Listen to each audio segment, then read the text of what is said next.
Olá pessoal, meu nome é Tati Camargo e no curso Conhecendo a Deus e Fazendo a Sua Vontade nós vamos ver o capítulo 9. Deus tem um propósito para falar.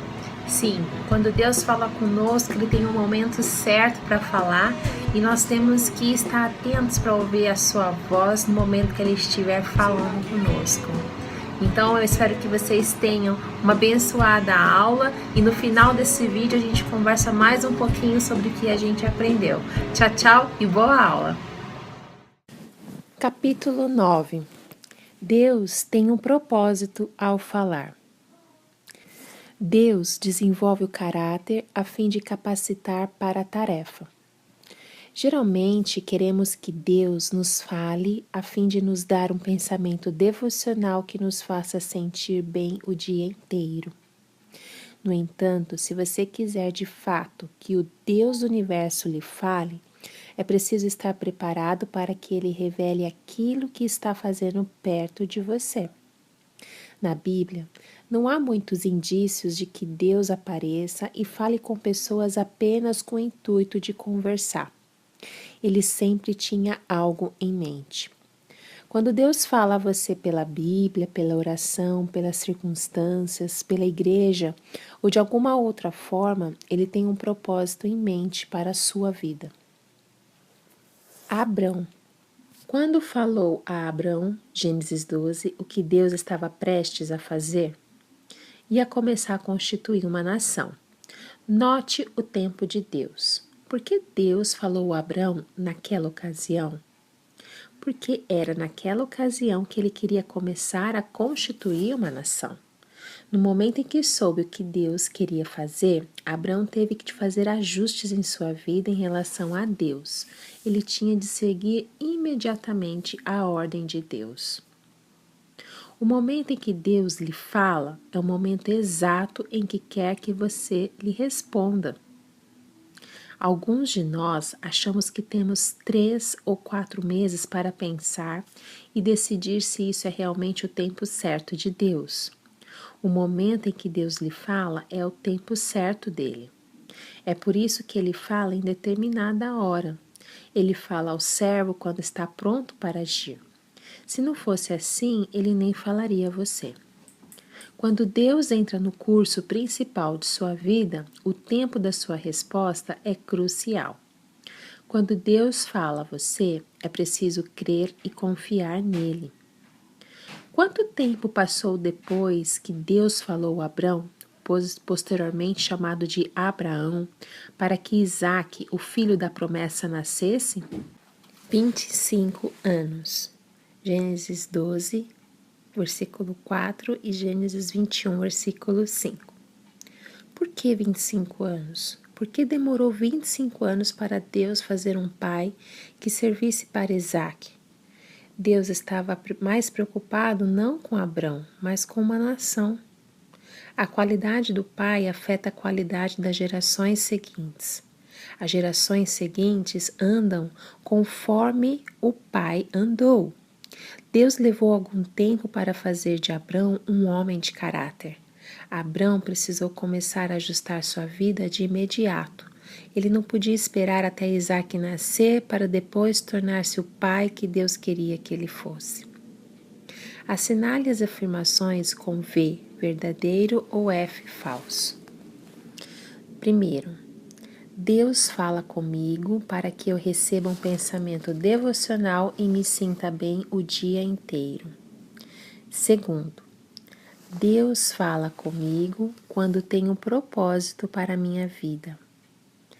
Terceiro, quando Deus fala comigo, posso desfrutar de bastante tempo para decidir como e quando devo responder. Quarto, quando Deus fala comigo, devo responder de imediato, ajustando minha vida a Ele, a seus propósitos e a seus modos de agir. 5. O momento em que Deus fala é o tempo certo para Ele. Respostas. 1. Deus fala comigo para que eu receba um pensamento devocional e me sinta bem o dia inteiro. Falso. 2. Deus fala comigo quando tem um propósito para a minha vida. Verdadeiro. 3. Quando Deus falar comigo, posso desfrutar de bastante tempo para decidir como e quando devo responder. Falso. 4. Quando Deus falar comigo, devo responder de imediato, ajustando minha vida a Ele, a seus propósitos e a seus modos de agir. Verdadeiro. 5. O modo em que Deus fala é o tempo certo para Ele. Verdadeiro. Estamos tão orientados para a resposta rápida que abandonamos o falar de Deus bem antes que Ele tenha a chance de desenvolver nosso caráter. Quando Deus fala, Ele tem um propósito em mente para a sua vida. Quando Ele fala, você deve começar a responder a Ele imediatamente. Deus desenvolve o caráter para realizar a tarefa. Quando Deus chamou Abrão, disse-lhe: engrandecerei o teu nome. Isso significa: desenvolverei o teu caráter a fim de capacitar-te para a tarefa. Nada é mais patético do que ter um caráter fraco para uma tarefa gigantesca. Muitos não querem dar atenção ao caráter, querem apenas a grande tarefa de Deus. Suponhamos que um pastor esteja aguardando que uma igreja grande o convide para pastoreá-la. Então uma igreja pequena o chama e diz: vem ajudar-nos em tempo parcial no interior do estado numa cidade pequena. Bem, não vai dar, responde o pastor. Ele pensa assim: estou esperando para Deus me dar uma tarefa. Já me preparei tanto que não posso perder tempo trabalhando num emprego secular quando posso servir numa igreja em tempo integral. Acho que mereço algo mais importante do que este convite. Como você classificaria esta resposta? Assinale uma. Primeiro, esta resposta é centrada em Deus. Segundo, esta resposta é centrada no eu. Veja como esta resposta é egoísta. O raciocínio humano não dará a perspectiva de Deus. Se você não é fiel no pouco, Deus não lhe dará uma incumbência maior. Ele pode querer ajustar sua vida e o seu caráter em tarefas menores, a fim de prepará-lo para uma incumbência maior. É aí que Deus começa a agir. Quando faz ajustes e começa a obedecer a Ele, você passa a conhecê-lo por experiência. É este o alvo da atividade de Deus na sua vida, que você o conheça. Você quer experimentar de sentir Deus agindo poderosamente em sua vida e através dela? Então, ajuste sua vida a Ele, buscando um relacionamento em que você seguirá por onde quer que Ele o conduza, mesmo que a tarefa pareça pequena ou insignificante. É sempre melhor ouvi-lo dizer: muito bem, servo bom e fiel. Mateus 25, 21. Agora você pode perguntar o seguinte: devo assumir automaticamente que o convite que o pastor recebeu de uma cidadezinha no interior do estado vem de Deus por ser uma tarefa menor? Não. Seja a tarefa grande ou pequena aos seus olhos, você deve sempre ter a certeza de que ela vem de Deus. No entanto, você deve permitir que Ele lhe diga isto. Jamais descarte uma tarefa, grande ou pequena, com base em suas ideias pré-concebidas. Lembre-se, você saberá o que é a vontade de Deus por meio do relacionamento com Ele. Não tente descartar a necessidade do relacionamento. Antes de passarmos para o próximo tópico, responda a seguinte pergunta. Suponha que você tenha planejado ir pescar ou assistir ao jogo de segunda-feira à noite ou ir ao shopping, quando então Deus o confronta com uma oportunidade de juntar-se a Ele em alguma coisa que Ele queira realizar. O que você faria? Assinale sua resposta. Primeiro, eu realizaria meus próprios planos e depois encaixaria os planos de Deus no próximo horário vago. Segundo, eu assumiria que, já que Deus tinha conhecimento prévio dos meus planos, então esta nova tarefa não deve proceder dele. Terceiro, eu tentaria encontrar uma maneira de fazer a minha vontade e a vontade de Deus ao mesmo tempo. Quarto, eu ajustaria meus planos para juntar-me a Deus naquilo que ele estava prestes a fazer. Senhorio. Conheci algumas pessoas que não interrompiam uma pescaria ou um jogo de futebol por nada neste mundo. Teoricamente, essas pessoas dizem que querem servir a Deus, mas eliminam de sua vida qualquer coisa que interfira nos seus planos. São tão egoístas que não sabem reconhecer as ocasiões em que Deus revela-se a elas. Se você confia em Deus, você ajustará as suas circunstâncias para fazer a vontade de Deus. Ele tem o direito de interferir na sua vida. Ele é o seu Senhor.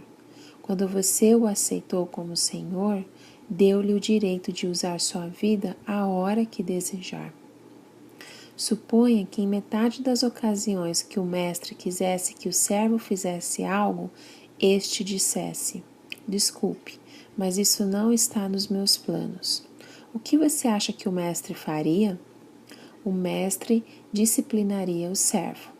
Se o servo não respondesse à disciplina, mais cedo ou mais tarde, o mestre não mais lhe pediria que realizasse alguma tarefa.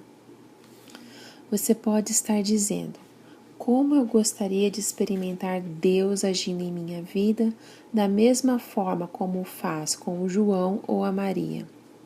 Mas cada vez que Deus vem a João, este ajusta a vida a Deus e obedece. Quando João é fiel nas tarefas menores, Deus lhe dá outras mais importantes. Se você não estiver disposto a ser fiel no pouco, Deus não poderá lhe dar uma tarefa maior. As tarefas menores de Deus são sempre usadas por Ele para desenvolver nosso caráter. Deus sempre desenvolve o caráter para igualá-lo à tarefa que Ele distribui. Se Deus tem uma grande tarefa para você, Ele precisa desenvolver um grande caráter para igualar-se ao tamanho da tarefa, antes de ordenar que ela seja executada. Pense nesses assuntos do senhorio e de Deus ter de desenvolver o caráter para determinadas tarefas. Então, responda as seguintes perguntas. Primeiro, que tipo de tarefas você tem desejado que Deus lhe dê? Você tem se sentido frustrado e desapontado nesta área de sua vida? Segundo, você lembra de alguma ocasião em que Deus provavelmente quisesse usá-lo em alguma tarefa e você decidiu não atender o chamado? Em caso positivo, descreva a situação em poucas palavras. Terceiro, está o Espírito Santo lhe dizendo algo neste momento acerca do seu caráter? Em caso positivo, o que ele está dizendo? Quarto, as ações refletem Cristo como Senhor de sua vida? Em caso negativo, que resposta você lhe quer dar agora com relação à sua vida? Deus precisa de tempo a fim de prepará-lo para uma tarefa. Quando Deus lhe dá uma instrução, você aceita, compreende-a claramente e depois dá a Deus o tempo de que Ele precisa para fazer de você o tipo de pessoa que Ele quer para aquela tarefa. Não pense que você estará preparado para realizar a tarefa no momento em que Ele o chamar. Davi. Quanto tempo levou depois que Deus ungiu Davi por meio de Samuel para que ele subisse ao trono? Uns 10 ou 12 anos. O que Deus estava fazendo neste período? Construindo um relacionamento entre ele mesmo e Davi. A nação caminharia conforme o rei caminhasse. Portanto, não se pode deixar o caráter de lado. Paulo. Quanto tempo levou depois que o Senhor chamou o apóstolo Paulo para que ele empreendesse a primeira viagem missionária? Uns 10 ou 12 anos. A ênfase é em Deus e não em Paulo. Deus queria redimir um mundo perdido e queria começar a redimir os gentios por meio de Paulo. Deus precisou desse tempo a fim de preparar o apóstolo para essa tarefa. É para o próprio bem daquele que foi chamado que Deus leva tempo para prepará-lo? Não, não é apenas por você, mas também por todas as pessoas que Ele quer alcançar por seu intermédio. Por causa delas, você deve ter o tipo de relacionamento com Deus de que estamos tratando. Assim, quando separá-lo por alguma tarefa, Ele realizará tudo o que quiser na vida das pessoas que você alcançar. Faça uma revisão do estudo de hoje. Ore pedindo a Deus que identifique as afirmações ou os versículos que quer que você compreenda, aprenda ou pratique. Sublinhe-os, depois responda as perguntas. Qual foi a afirmação ou o versículo mais importante que você leu hoje? Escreva a afirmação ou o versículo com suas próprias palavras como uma oração de resposta a Deus. O que Deus quer que você faça em resposta ao estudo de hoje? Escreva seu versículo para decorar. Salmos 20, versículo 7, nas linhas a seguir. Resumo. O momento em que Deus fala comigo é o momento exato em que quer que eu lhe responda. O momento em que Deus fala comigo é o tempo certo para Ele. Deus desenvolve meu caráter a fim de capacitar-me para a tarefa que tem para mim. Ele tem o direito de interferir na minha vida. Ele é o Senhor. Quando aceitei como Senhor, dei-lhe o direito de usar minha vida na hora que quiser. Bom, pessoal, chegamos ao final de mais um capítulo. Eu tenho certeza que vocês aprenderam várias coisas importantes. E eu também aprendi, como sempre tenho aprendido junto com vocês. E tão bom saber que Deus fala conosco. E Ele tem o momento certo para falar com a gente. E pelo menos eu refleti em vários momentos que Deus falou e às vezes eu não estava muito atenta. E isso é muito importante na nossa caminhada cristã, nós reconhecermos o quão é importante a gente estar atento a ouvir a voz de Deus. Ele tem sempre um propósito para falar conosco, Ele usa os meios, as formas, as pessoas que Ele quiser, e através da oração, da sua palavra, a gente consegue ter esse relacionamento com o Senhor. Eu espero que vocês tenham gostado, compartilhe com seus amigos, a família, e qualquer coisa podem passar e-mail para mim no tati.ribeiro.camargo@gmail.com, e eu te vejo na semana que vem no capítulo 10 do curso Conhecendo a Deus e Fazendo a Sua Vontade. Tchau, tchau, Deus abençoe.